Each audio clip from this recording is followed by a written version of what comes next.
Tá gravando no YouTube? Tá gravando? Ok, então, na semana passada, nós estávamos falando sobre a questão da cosmovisão cristã. Nós falamos sobre como é que a filosofia grega, ela, juntamente com a religião judaica, ela ajudou a formar o corpo doutrinário do cristianismo e o próprio cristianismo, né? E ainda, a partir de hoje, nas próximas aulas, nós vamos estudar um pouquinho sobre a expressão cultural da filosofia do Ocidente. Ou seja, nós vamos ver a evolução histórica desse pensamento ocidental. Nós vamos olhar como a filosofia grega influenciou o Ocidente e como foi que houve essa influência no nosso mundo hoje, moderno ou pós-moderno. Certo?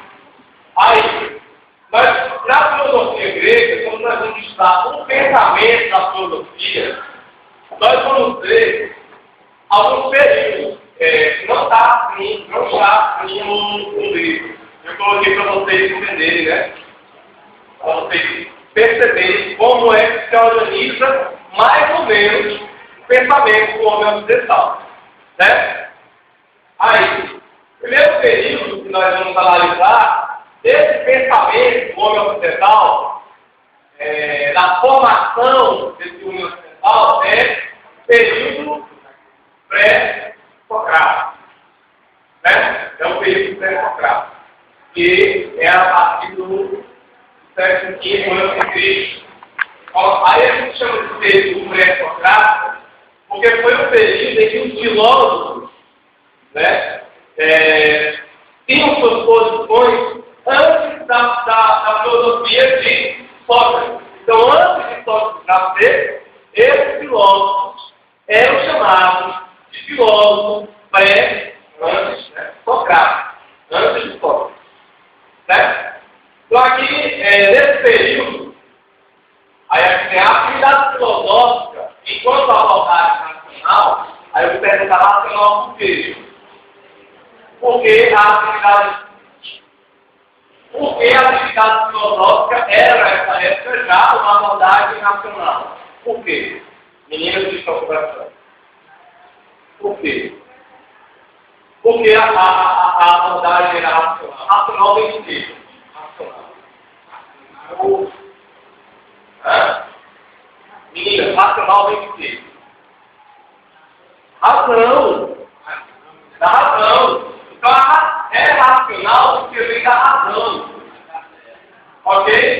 Então, a atividade filosófica desses grandes pensadores era nada mais nada menos do que uma racional, de racionalidade, de prender a razão e não mais a religião. Aí surge no contexto cultural grego, porque a filosofia nasce na Grécia. Então, surge na Grécia, se expressando inicialmente como uma tentativa de explicar a realidade política, sem recorrer à mitologia e à religião. Ou seja, os filósofos pré-socráticos tentam explicar o universo, o mundo, as coisas, pela ajuda de Deus, de Atenas, de Afrodite, de Poseidon, de Ares, sem a ajuda da mitologia e da religião. Então eles agora tentam entender as coisas, a vida, tudo que está ao redor deles, através da razão. Cara, lembra daquela estátua que tem um homem assim, né? Já viu essa estátua? Ele está ali representando ou simbolizando um homem, um filósofo grego, porque ele, a partir daquele certo, e agora abandona a religião, abandona as explicações espirituais para se prender à ação. Né? Mas diz antigamente que a chuva era porque, diz antigamente, até hoje, né, que quem manda a chuva é quem? Não tem. São Pedro. Chega, menino. São Pedro está no céu, vê o povo assim, São Pedro, aí vai e se compadece da gente e manda chuva. Isso é a explicação espiritual. Isso é explicação religiosa, teológica. Como é que a ciência hoje já sabe nada disso? Então, cadeias de ar frio, com cadeias de ar quente, que se choca com a nuvem lá e cai a chuvinha bonitinha, né? Aqui no nosso chão. Então, isso é explicação racional. Então, os caras deixam a religião de lado para explicar racionalmente a coisa. Ou melhor, no nosso dia seria cientificamente. E tem que, antigamente, a razão deles ainda estava em construção ainda.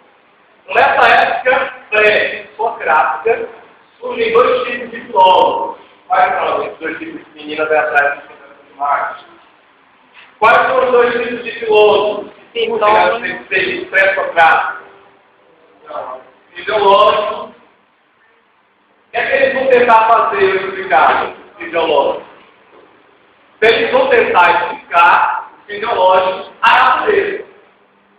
A intenção dos caras, nessa época, é entender como é que o universo se criou e como é que o universo se organiza. Então surge primeiramente a disciplina ideológica. Isso quer dizer natureza. Então eu quero explicar a natureza. Eu quero explicar como foi que a Terra começou, como foi que a Terra surgiu. E aí surgem alguns nomes, não dá para colocar todos os nomes, gente. Esses são os principais ideólogos que tentaram explicar a natureza do universo, do nosso planeta, o surgimento do nosso planeta. Aí nós temos Anaximandro, ele vai dizer que o princípio é o princípio. Anaximenes vai dizer que o universo se criou, o nosso mundo se criou através do ar. O que mais? Tales vai dizer que a origem de tudo é a água. Heráclito vai dizer que é o fogo. Vai dizer que é o fogo. Parmênides vai dizer que é o seco. Está dizendo meio maluca, mas era a forma de eles pensarem. Entendeu? Empédocles vai dizer que são os 4 elementos que juntando deram origem ao planeta: fogo, água, terra e ar. Certo, meninas? Entendeu? Demócrito vai dizer que foi o átomo. O átomo. Quem sabe o que é o átomo? Pequena molécula. É muito pequeno.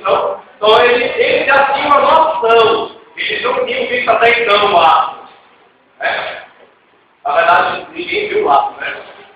Ele é muito pequeno, né? Mas ele já tinha uma ideia de átomo. Então ele já dizia que a origem de tudo era o átomo. Está aqui. Pitágoras, que eu com certeza já sei que você já viu Pitágoras. Teorema de Pitágoras, de matemática, que o cara escreveu o teorema. Esse cara vai dizer que a origem de tudo é o quê? O número. Ou seja, o cara viaja, né? O cara vai ver a forma de tentar explicar o universo sem a ajuda de quem? Alguém pode até dizer, pô, o cara que fumou uma coisa grande, mas é a forma de tentar explicar a origem do universo, do nosso planeta. Era a razão dele, a racionalidade dele. Aí eu pego para vocês, a razão dele é igual a nossa hoje.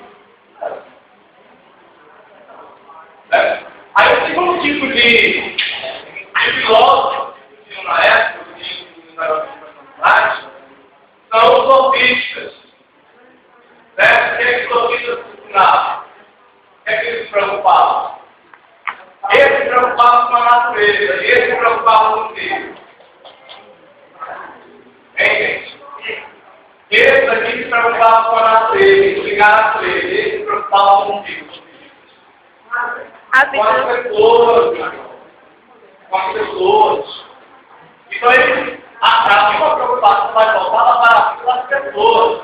Detalhe, eles eram pessoas que eles usavam muito orações, a retórica da persuasão.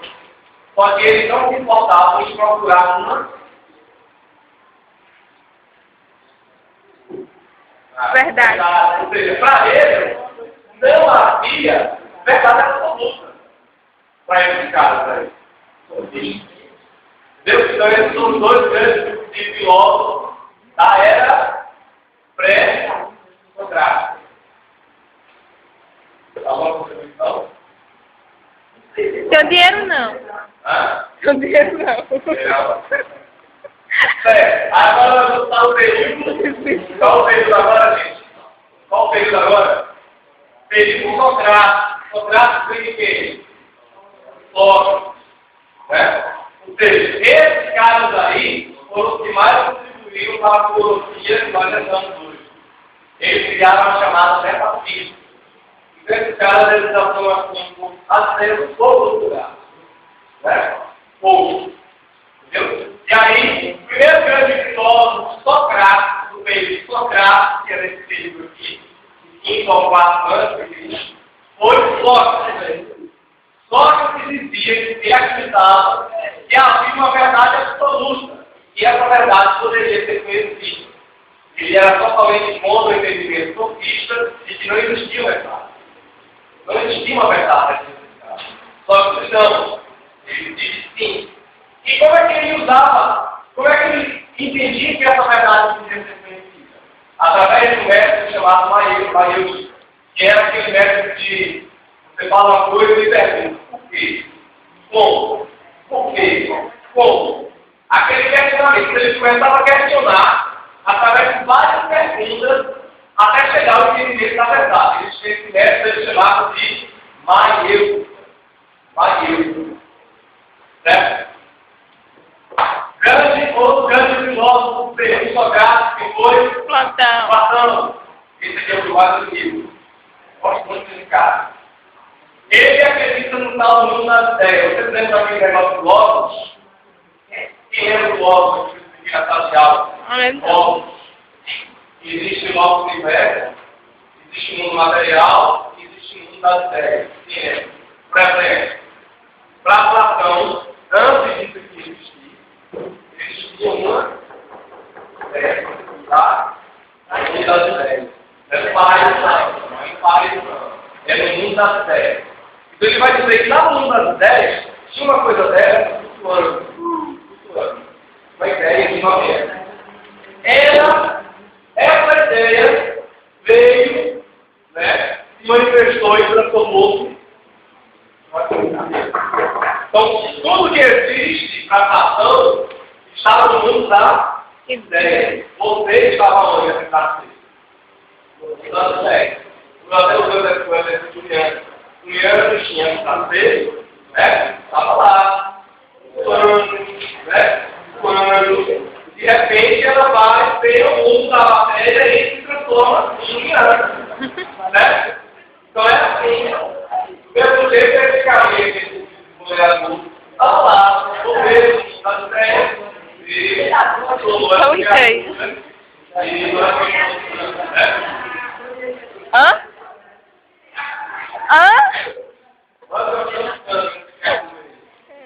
Terceiro grande filósofo socrático, que foi Aristóteles. Esse aqui era discípulo. Esse aqui foi discípulo. Então, um era discípulo do outro. Vai, Tadeu, minha montadora. O Aristóteles, ele não concordava com o mestre dele, Platão, não sei o que era falando. Quer dizer que existe um mundo das ideias, que viagem, Aristóteles, que o cara estava falando. Meu professor, nós estávamos falando na época. Ele dizia, não, eu não acredito no mundo das ideias, no Logos. Eu acredito que existe uma substância, a substância do ser. E essa substância do ser, que é você, que está em você, está dentro de você, está dentro de mim, ela se acaba com você. Então, os textos aqui parece que Aristóteles é ficar mais concreto. E cria em algo mais concreto.